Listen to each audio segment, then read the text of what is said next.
இன்னைக்கு நம்ம இந்த வீடியோல ரோஸ் மில்க் மினி கேக் எப்படி பண்றதுன்னு பார்க்க போறோம். இந்த கேக்குக்கு வந்து நிறைய ஸ்டெப்ஸ் எதுவுமே இருக்காது. ஒரு மிக்சிங் பவுல்ல நான் டக்குன்னு எல்லாமே ஆட் பண்ணி ஒரே ஸ்டெப்ஸ்லயே நான் உங்களுக்கு எல்லாமே சொல்லி நான் கவர் பண்ணியிருக்கேன். இது பண்றதுமே ரொம்பவே ஈஸி. நீங்க ரொம்ப கம்மி குவான்டிட்டியில நீங்க பண்ணணும்னு நினைச்சீங்கன்னா இந்த மினி கேக்கை நீங்களும் சூஸ் பண்ணிக்கலாம். அதே மாதிரி நான் இந்த கேக் பண்றதுக்கு 4 இன்ச் கேக் டின் பயன்படுத்தி தான் நான் பண்ணியிருக்கேன். ஸோ இப்போ இது எப்படி பண்றதுன்னு பார்க்கலாம் வாங்க.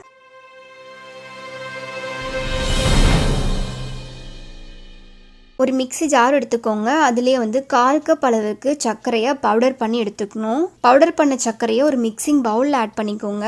ஆட் பண்ணிவிட்டு அதுலேயே சல்லடை வச்சு 1/2 கப் அளவுக்கு மைதா மாவு, 1/2 டீஸ்பூன் அளவுக்கு பேக்கிங் பவுடர், 1/4 டீஸ்பூன் அளவுக்கு பேக்கிங் சோடா, கொஞ்சமாக உப்பு வந்து ஆட் பண்ணியிருக்கேன். இது எல்லாத்தையுமே நல்லா சலிச்சு எடுத்துக்கணும். நல்லா சலிச்சிட்ட பிறகு இதுலேயே பார்த்தீங்கன்னா 1/4 கப் அளவுக்கு நல்லா வார்மாக இருக்க மில்க் வந்து நான் ஆட் பண்ணியிருக்கேன். அடுத்து இது கூடயே 1 டேபிள் ஸ்பூன் அளவுக்கு எண்ணெய் நான் ஆட் பண்ணியிருக்கேன். இது நார்மல் ரீஃபைண்ட் ஆயில். அடுத்து இது கூடயே 1 டீஸ்பூன் அளவுக்கு வினிகர் ஆட் பண்ணியிருக்கேன்.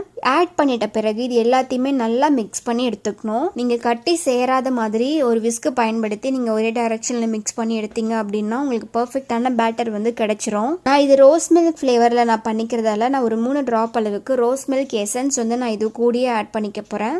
ஆட் பண்ணிட்டு அதையும் நல்லா மிக்ஸ் பண்ணி எடுத்துக்கிட்டேன். இப்போ நமக்கு வந்து கேக் செய்யறதுக்கான பேட்டர் வந்து ரொம்பவே சூப்பராக ரெடியாக இருக்குது. இதை வந்து நம்ம கேக் டின்ல வந்து ஆட் பண்ணிக்கலாம். நான் கேக் டின்ல பட்டர் பேப்பர் எதுவுமே வச்சுக்கல. கொஞ்சமா நான் எண்ணெய் மட்டும் தடவிட்டு இந்த பேட்டரை நான் டின்ல வந்து ஆட் பண்ணிக்க போறேன். ஆட் பண்ணி நல்லா டேப் பண்ணி விட்டுக்கணும். நம்ம எப்பயுமே பேக் பண்ற அதே மெத்தட் தான். கடாயை வந்து 10 நிமிஷத்துக்கு ப்ரீ ஹீட் பண்ணிட்டு 15 நிமிஷத்துக்கு இந்த கேக்கை நீங்க பேக் பண்ணி எடுத்தா போதும். ஏன்னா இது ரொம்பவே மினி கேக் தான், ரொம்ப நேரம் நமக்கு ஆகாது. ஒரு 15 நிமிஷம் அப்படின்றதே கரெக்டா இருக்கும்.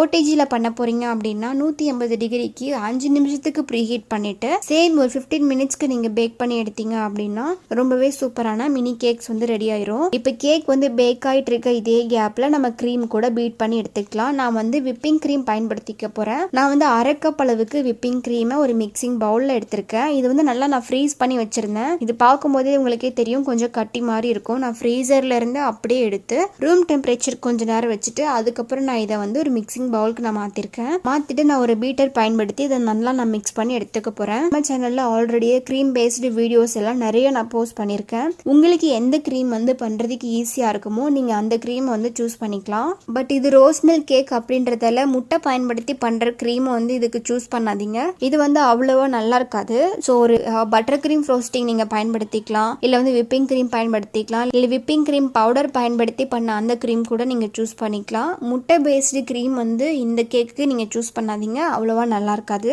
இப்ப பாருங்க க்ரீமை வந்து நல்லா நான் ஸ்டிஃப் பீக்கா வர அளவுக்கு நான் பீட் பண்ணி எடுத்துக்கிட்டேன். க்ரீம் வந்து முன்னாடியே நல்லா சில்லா இருக்கிறதால எனக்கு பீட் பண்றதுக்கு ஒரு 2 நிமிஷம் தான் ஆச்சு. அப்பயே நல்லா ஸ்டிஃப் பீக் வந்து கிடைச்சிருச்சு. தலைகீழ நம்ம திருப்பி போடும்போது நமக்கு நல்லா ஸ்டிஃபா இருக்கணும். அந்த க்ரீம் வந்து கொஞ்சம் கூட கீழே வந்து டிராப் ஆகவே கூடாது. அந்த மாதிரி நல்லா ஸ்டிஃப் பீக் வர அளவுக்கு பீட் பண்ணி நான் எடுத்துக்கிட்டேன். எடுத்துட்டு நான் திருப்பியுமே இதை ஃப்ரிட்ஜில் வந்து நான் ஸ்டோர் பண்ணி எடுத்துக்க போறேன். இப்போ பாருங்க கேக்கும் நமக்கு ரெடி ஆயிருச்சு. கேக்கினுடைய எட்ஜை மட்டும் நான் அட்ஜஸ்ட் பண்ணிட்டு உங்களுக்கு நான் டீமோல் பண்ணி காமிக்கிறேன். கேக் நல்லாவே சாஃப்டா வந்திருக்கு. மேலே மட்டும் கொஞ்சமா நம்ம கட் பண்ணி எடுத்துக்கணும். அடுத்து நான் இதை 2 லேயர் கேக்கா பண்ணிக்க போறேன். 2 லேயரையும் நான் நல்லா கட் பண்ணி இதை கொஞ்ச நேரம் நான் ஆற வச்சுக்க போறேன். அடுத்து ஒரு போர்டு எடுத்துட்டு க்ரீம் வந்து நான் கொஞ்சமா பேஸ்ல அப்ளை பண்ணி ஃபர்ஸ்ட் லேயர் கேக்கை நான் ஆட் பண்ணிக்கிட்டேன். அதுக்கு மேலேயே பாத்தீங்கன்னா சுகர் தண்ணி வந்து நான் ஆட் பண்ணிக்க போறேன். சக்கரை ஒரே 1 டீஸ்பூன் ஆட் பண்ணி அதுலயே கொஞ்சமா தண்ணியை நான் மிக்ஸ் பண்ணிட்டு இது கூட சேர்த்து ஆட் பண்ணி நான் இந்த மாதிரி தண்ணி ஆட் பண்ணிக்கிறேன்.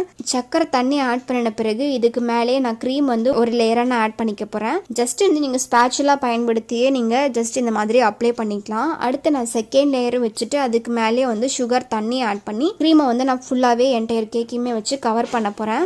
கேக்கையுமே நீங்க எந்த மாதிரி கவர் பண்ணணும் அப்படின்னா எடுத்ததையுமே எல்லா பக்கமே போட்டு அப்ளை பண்ண வேணாம். ஃபர்ஸ்ட் மேல இருந்து ஆரம்பிக்கணும். மேல கொஞ்சமா க்ரீம் ஆட் பண்ணிட்டு நல்லா இந்த மாதிரி ஸ்ப்ரெட் பண்ணி விட்டுக்கணும். அடுத்து வந்து கார்னர்ஸை வந்து நீங்க கொஞ்சம் கொஞ்சமா க்ரீம் வந்து கிராஜுவலா ஆட் பண்ணி எல்லா பக்கமே நீங்க ஃபுல்லாவே வந்து அப்ளை பண்ண ஆரம்பிச்சுக்கலாம். கொஞ்சமா க்ரீம் வந்து பேலட் நைஃப்ல எடுத்திருக்கேன். கொஞ்சமா பாருங்க கேப் இருக்க பக்கம்லாம் உங்களுக்கு பார்க்கும் போதே தெரியும். எங்கெல்லாம் உங்களுக்கு கேப் கேப்ஸ் இருக்கோ அங்கெல்லாம் கொஞ்சம் கொஞ்சமாக க்ரீம் ஆட் பண்ணி நல்லா இந்த மாதிரி அப்ளை பண்ணிங்க அப்படின்னா அது உங்களுக்கு பர்ஃபெக்டாக கிடச்சிரும். ஃபஸ்ட்டு வந்து நீங்கள் ஒரு ட்ரையல் மாதிரி லைட்டாக அப்ளை பண்ணுங்கள். அப்ளை பண்ணிவிட்டு எங்கெல்லாம் உங்களுக்கு நிறையா க்ரீம்ஸ் இருக்க மாதிரி இருக்கோ அது எல்லாத்தையுமே நீங்கள் லைட்டாக இந்த மாதிரி ஈக்குவல் பண்ணி விடணும். ஈக்குவல் பண்ணி விடும்போது கொஞ்சமாக பேலட் நைஃப்பில் தண்ணி நீங்கள் வச்சு நீங்கள் டிப் பண்ணி எடுத்துக்கிட்டீங்க அப்படின்னா அது உங்களுக்கு இன்னுமே ரொம்பவே ஸ்மூத்தாக கிடைக்கும். ஸோ க்ரம் கோட் பண்ணுறதுல வந்து நானுமே இன்னும் பெரிய எக்ஸ்பர்ட்லாம் கிடையாது.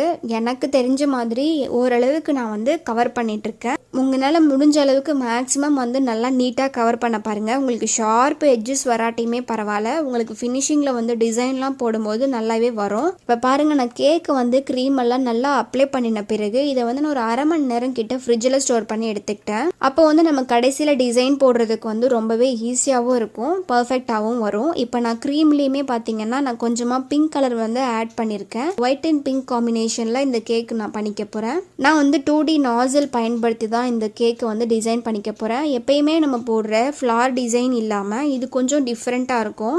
நீங்கள் ஸ்ட்ரெயிட்டாக டாட் வச்சிங்க அப்படின்னா ஃப்ளார் ஷேப் நமக்கு கிடைக்கும். அதையே கொஞ்சமாக நீங்கள் ஸ்லாண்டிங்காக நீங்கள் போட்டு இப்படி ஸ்ட்ரைட்டாக இழுத்து விட்டீங்க அப்படின்னா அது உங்களுக்கு ஃபினிஷிங்கில் பார்க்குறதுக்கு ரொம்பவே நல்லாயிருக்கும். அதாவது ஒரு நல்ல ஒரு ஃப்ளார் ஷேப் அந்த குட்டி கேக்காக இருந்துச்சு அப்படின்னா ஃபினிஷிங்கில் பார்க்கும்போது மேலே ஒரு ஃப்ளார் மாதிரி இருக்கும். இப்போ உங்களுக்கு ஃபைனலில் நான் காமிக்கிறேன் பாருங்கள். லைட்டாக இந்த மாதிரி ஸ்லாண்டிங்காக வச்சு இந்த மாதிரி இழுத்து விடணும். இது பண்ணுறதுமே ரொம்பவே ஈஸி தான். ஸோ இப்போ இது பாருங்கள், ஃபைனலில் பார்க்கும்போது உங்களுக்கு நல்லாவே தெரியுது. உங்களுக்கு வேணும் அப்படின்னா கேக்கினுடைய கீழே அந்த கார்னர்ஸில் கூட நீங்கள் சேம் டிசைனாக போட்டுக்கலாம். இப்போ பாருங்கள், ஃபைனல் கேக் வந்து நமக்கு இப்படி தான் கிடச்சிருக்கு. இதுக்கு மேலே பார்த்தீங்க அப்படின்னா நான் கலர் ஸ்ப்ரிங்கிள்ஸ் வந்து நான் மேலே ஆட் பண்ணி ஃபுல்லாகவே கவர் பண்ணிக்க போகிறேன். ஸோ இப்போ பாருங்கள், ஃபைனல் கேக்கு நமக்கு ரொம்பவே நல்லாவே கிடச்சிருக்கு. இதுக்கு மேலே வேணும் அப்படின்னா ஒரு கேக் டாப்பர் வச்சுட்டு ஒரு கேண்டில் வச்சு சர்வ் பண்ணிங்க அப்படின்னா ரொம்பவே பார்க்க அழகாக நீட்டாக இருக்கும். ஒரு 2 பர்சன் இருக்க வீட்டில் இந்த மாதிரி நீங்கள் சின்னதாக ஏதாவது ஒரு கேக் பண்ணணும் அப்படின்னு நினச்சிங்கன்னா தாராளமாக இந்த கேக் வந்து நீங்கள் சூஸ் பண்ணிக்கலாம். இதோட வெயிட் பார்த்தீங்கன்னா கிட்டத்தட்ட ஒரு 1/4 kg கிட்ட தான் இருந்துச்சு.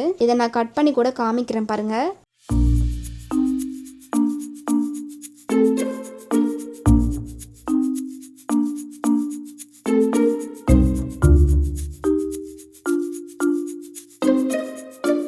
இதை நான் சாப்பிட்டு கூட காமிக்கிறேன் பாருங்கள். நல்லாவே வந்திருக்கு, ரொம்பவும் சூப்பராக இருந்தது. நம்ம rose milk flavour essence add பண்ணியிருந்தால அதோட ஃப்ளேவர் வந்து எனக்கு ரொம்பவே பிடிச்சிருந்துச்சு. இன்னுமே உங்களுக்கு அந்த ரோஸ் மில்க் ஃப்ளேவர் வந்து நல்லா வேணும் அப்படின்னு நினச்சிங்கன்னா நீங்கள் ரோஸ் மில்காகவே வீட்டிலே ரெடி பண்ணிவிட்டு அந்த ரோஸ் மில்கை கூட நீங்கள் சுகர் சிரப்புக்கு பொதுவாக நீங்கள் மேலே வந்து கோட் பண்ணிக்கலாம்.